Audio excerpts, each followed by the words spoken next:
Hi, I'm Maggie. And I'm Nicole. Welcome to the DAC Dyslexia and Coffee podcast. We're happy you could join us. We're both moms and dyslexia interventionists who want to talk about our students and children. What dyslexia is, how it affects our kids, strategies to help, and topics related to other learning disabilities will also be covered in this podcast. Parents are not alone, and we want to give voice to the concerns and struggles we are all having. This is a safe place to learn more about how to help our children grow and succeed in school and the world. Grab a cup of coffee and enjoy the conversation. Hi, everybody. We're going to start today's episode like we do every time on Dyslexia and Coffee podcast. We're going to start with the concept of the week. So the concept of the week is our opportunity as practitioners to kind of peel back that curtain a bit and let our listeners into an intervention session. Today's concept of the week relates to our topic today again. And this concept is cognitive flexibility. So this is a big one. Cognitive flexibility is the ability to adapt your thinking by shifting between different ideas or thoughts or approaches. And it really is it encompasses the skill. It's like to pivot between problem-solving methods and consider multiple viewpoints. So it's big. That is big. It's big, and it is something we are talking about with our students all the time. Even when we're in reading intervention.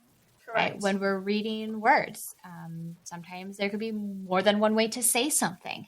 Mm-hmm. Sometimes our vowels have to be flexible.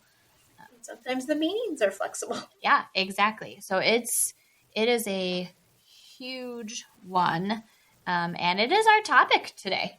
Yes. We're on episode 44, part of our summer series of executive functioning is flexibility. Yes. So this is actually the fourth episode of our summer series. Last week we discussed coping strategies. And then today, flexibility. It's one of the single most important skills we can build in our kids.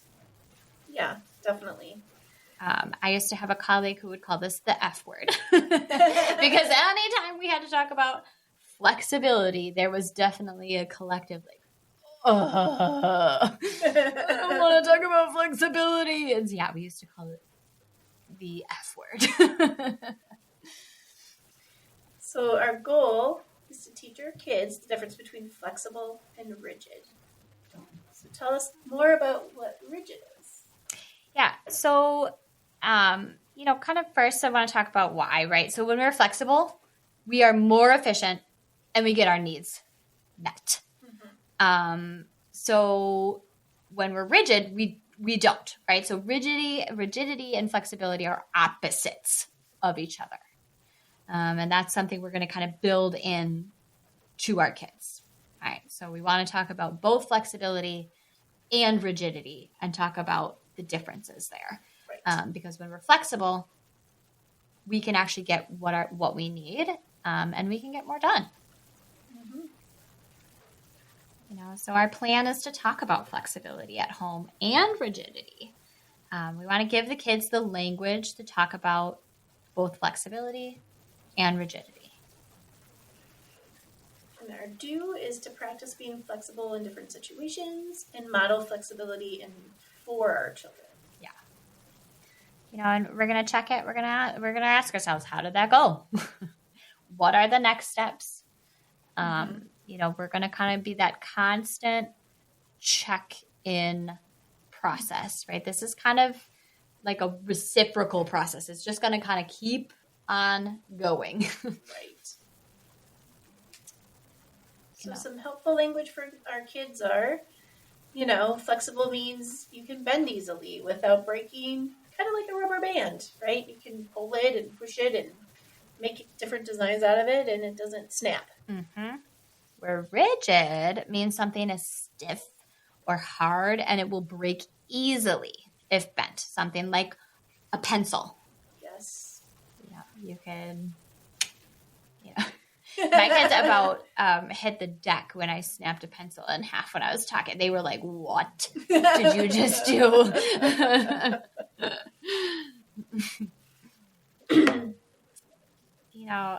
some ways to kind of talk about this at home. I like this. I have done this with my kids. Take a box of spaghetti noodles, Ooh, yes. And have kids play with the spaghetti noodles that are raw, just straight out of the box. And I say, try to make a circle with the spaghetti noodle. Try to make kind of a shape with this spaghetti noodle. And of course, they snap. They snap immediately. They don't bend.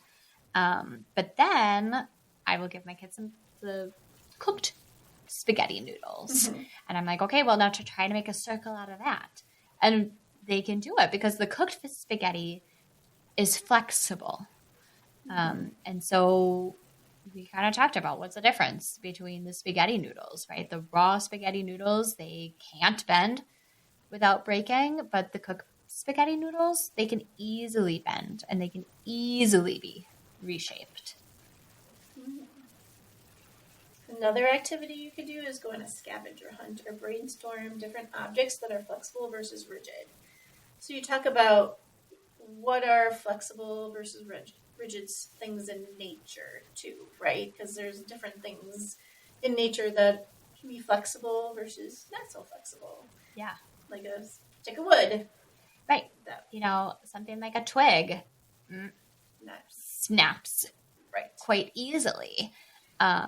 We have a garden at home, and some of our plants, like our cucumbers and our zucchini, right, they climb. Uh-huh. And the kids are really very into how far did these vine climb today, and I will kind of tell them yeah, it's kind of cool. They're being flexible because what they're doing is they're trying to seek the sunlight, right? So their goal is to get up high, and how they're doing it as they're intertwining themselves, right? They're being very flexible, and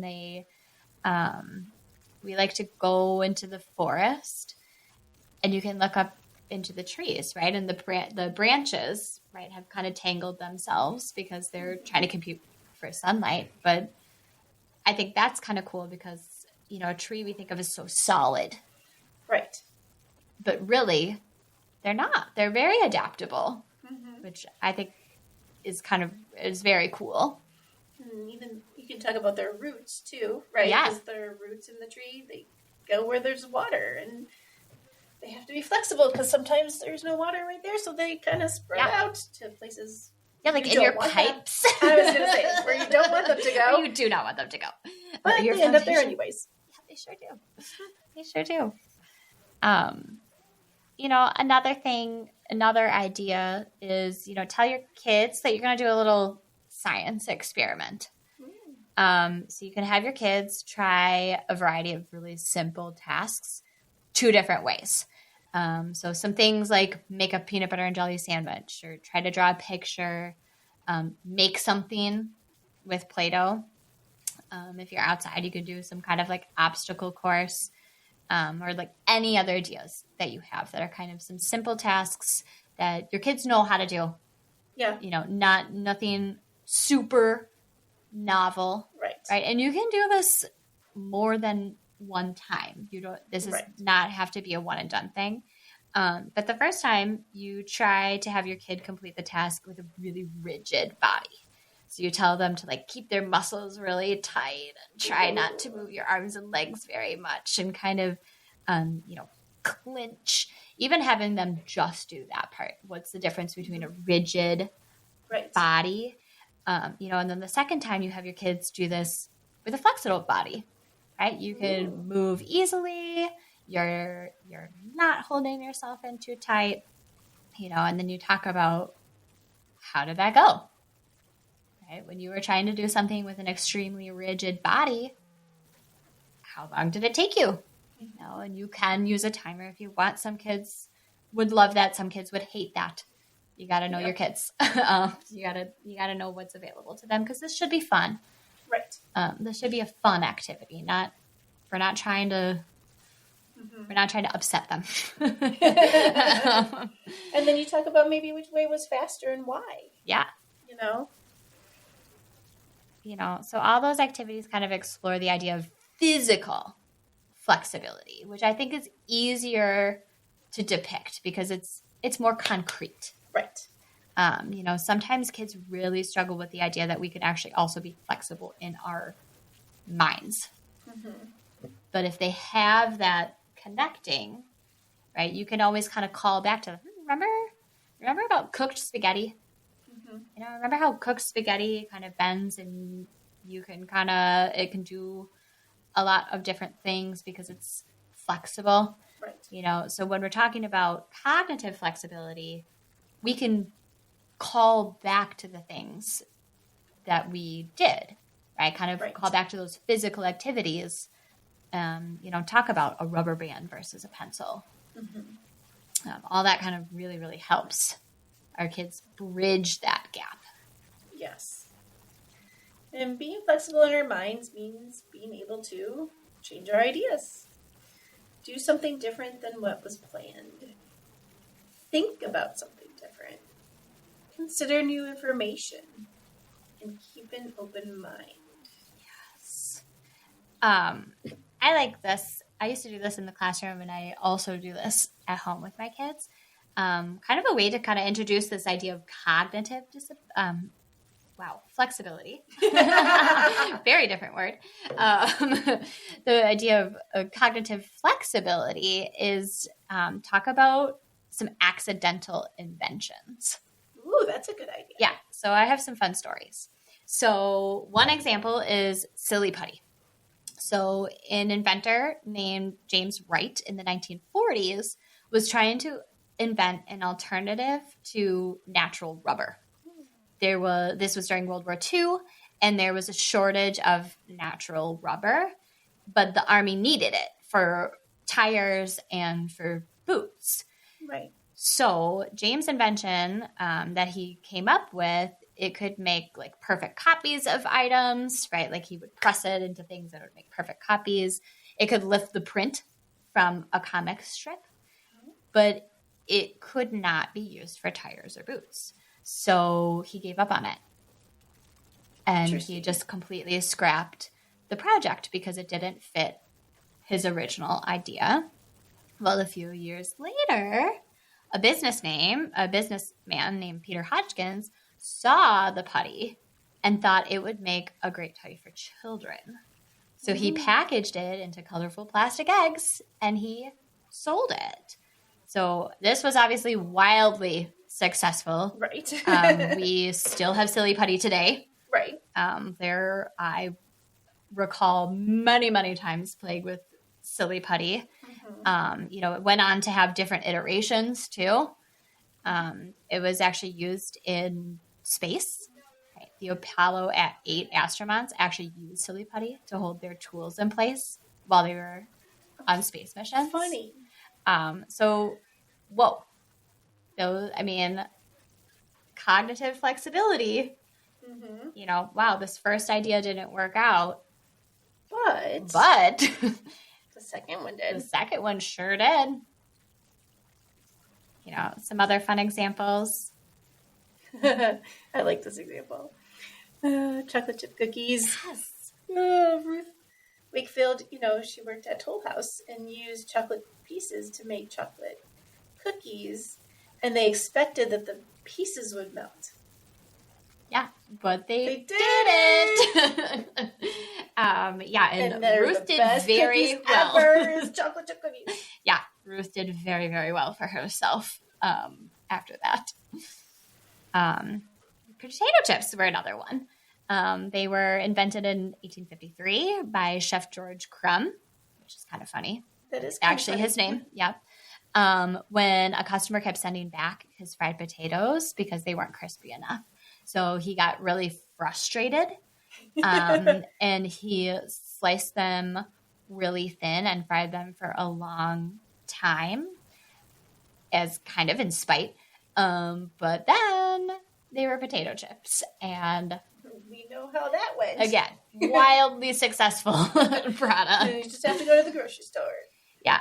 There are just a ton more examples that, kids can look up their own examples. We have super glue, Teflon.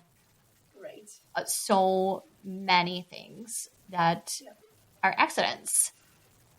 And yet we use them every day. Yeah, absolutely. Some of my favorite meals that I've made, like, okay, I have an idea of what I want to make, and then, oops, we're out of that ingredient, so put something else in, and then I was like, oh, I like this better. I mean, sometimes not, but that's okay too. Right. You're still learning. Right. That's okay too. And just like kids sometimes struggle to understand cognitive flexibility, they need some help understanding what we can be rigid about also in our minds. Yeah. When our minds are rigid, the word I like to use with kids is stuck. All right. So when my mind is rigid, then I'm stuck. And I'm gonna stay rigid. Right. So you're not changing your ideas, or you're not thinking differently. You can't make other choices when we're stuck. Yeah. We're just stuck. We're just stuck. So I think a great way to talk about this with our kids is to kind of find examples of flexible thinking, and then also being stuck in TV shows or movies or books. I mean, usually the central problem to, especially a kid's TV show, right, is kind of the idea of like, but I really wanted X to happen and it didn't happen. There's a reason that's the central problem to a lot of television programming, because that's how we think. That is true. And it's also important to relate to real life situations. Yeah.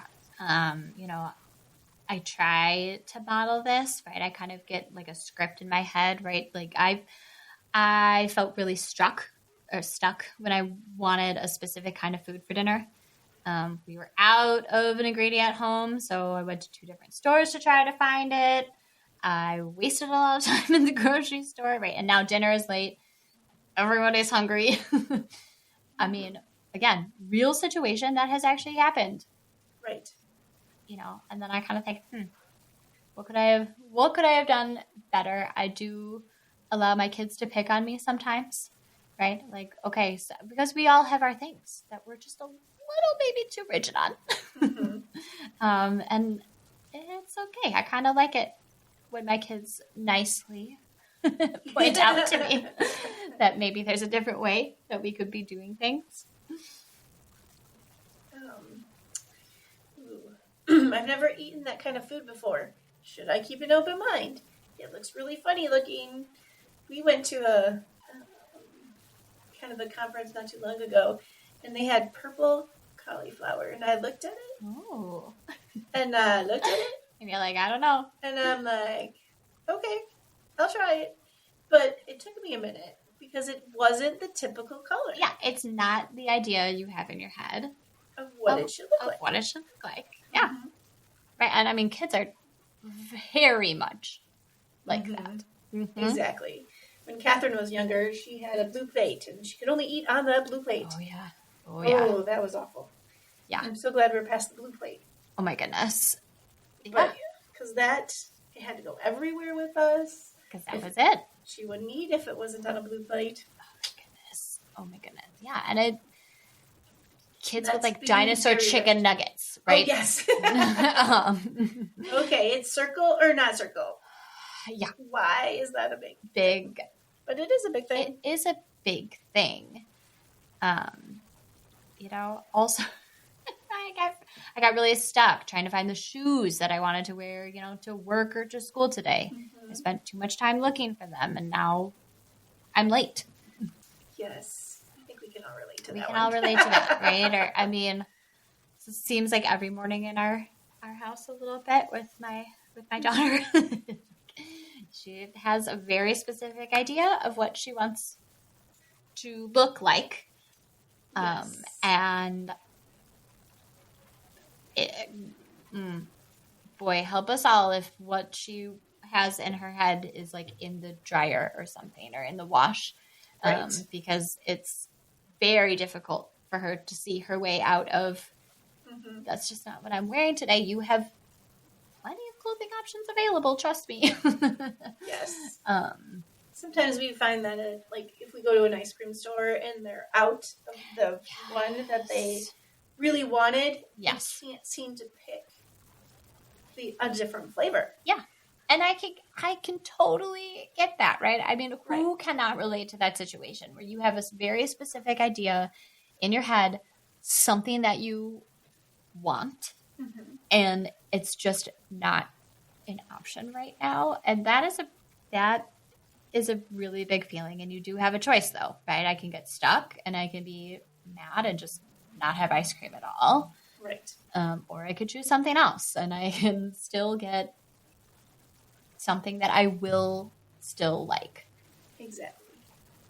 Yeah. So, I mean, this idea of flexibility, I mean, there's a reason that it's dubbed the F word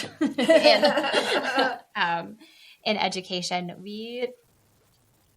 I think a lot of our examples, right, are kind of talking about how do we talk about this with younger children.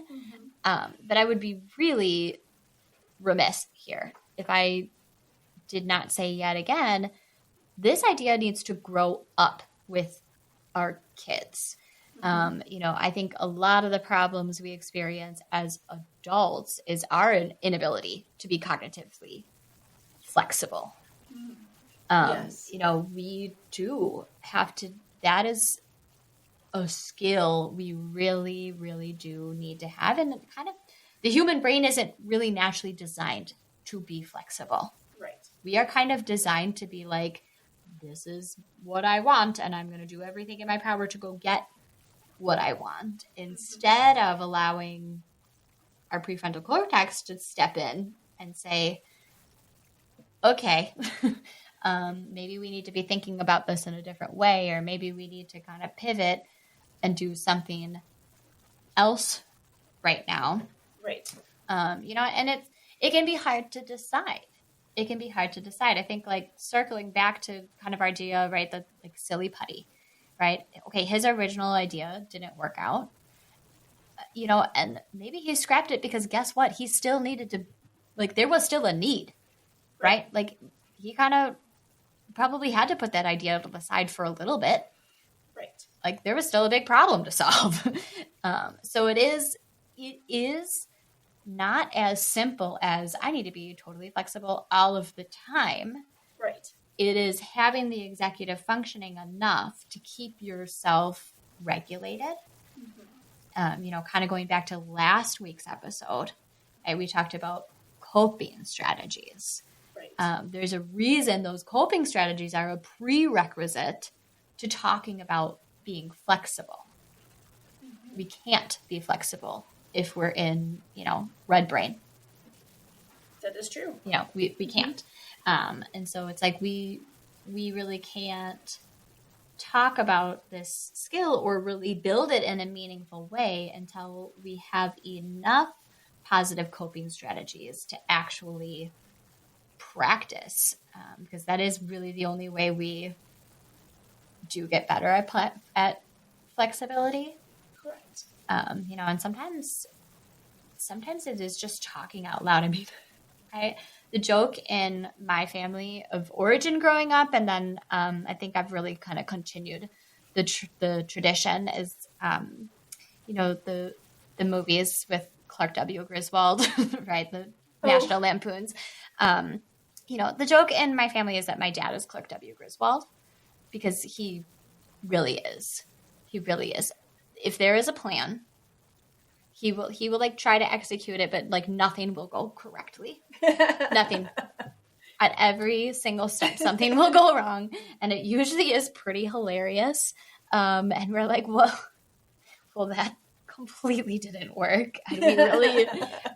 So I think I grew up in a house that there was no choice about being flexible. It was well, that is probably not going to work the way Dad has in mind. So we're just going to be along for the ride. And I do kind of think my life feels pretty similar to that in adulthood, that usually what we have planned for a day might not work out.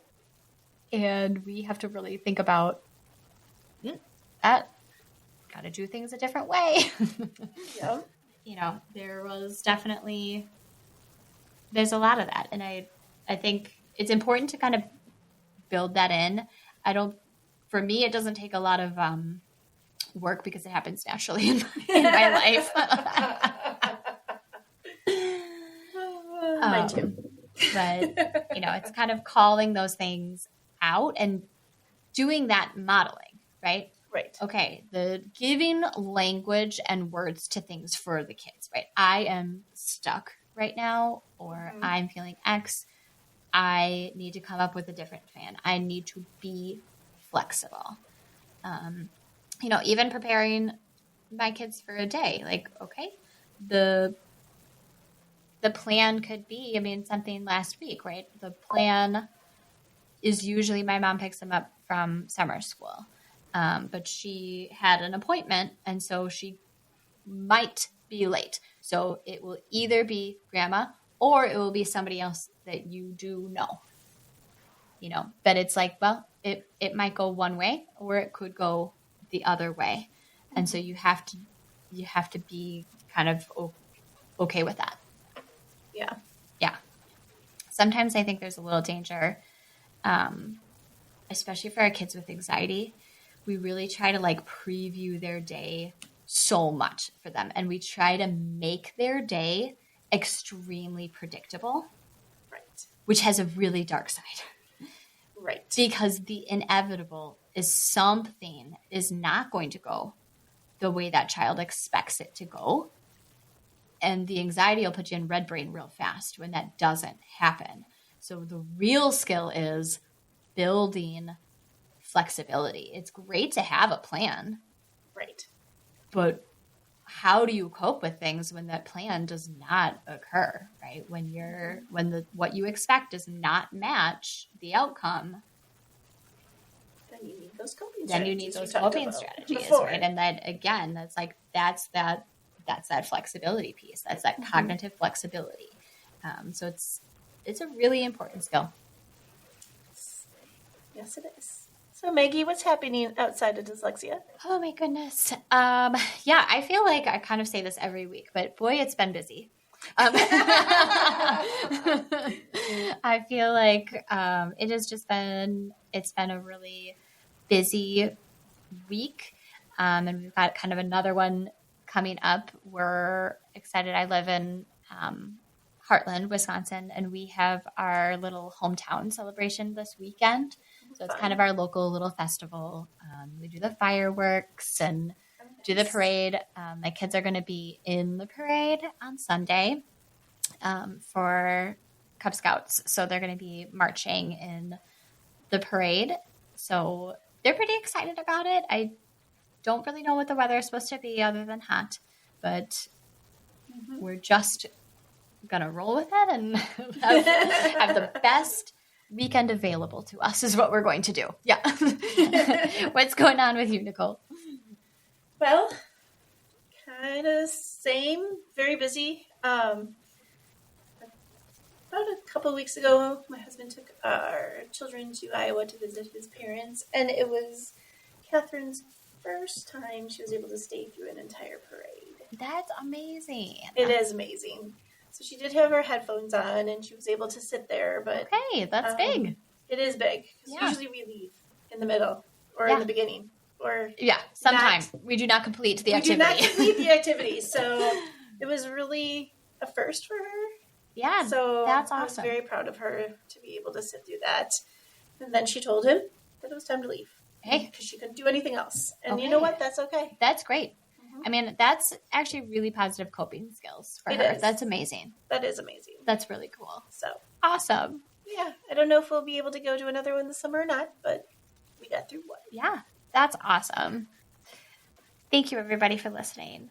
Please follow us on social media and reach out if you have any questions or you would like us to discuss a topic. If you do like our show, be sure to follow and rate our show on your favorite podcast player. This is how we reach more listeners and get to help more families. Thank you, everybody. Thank you.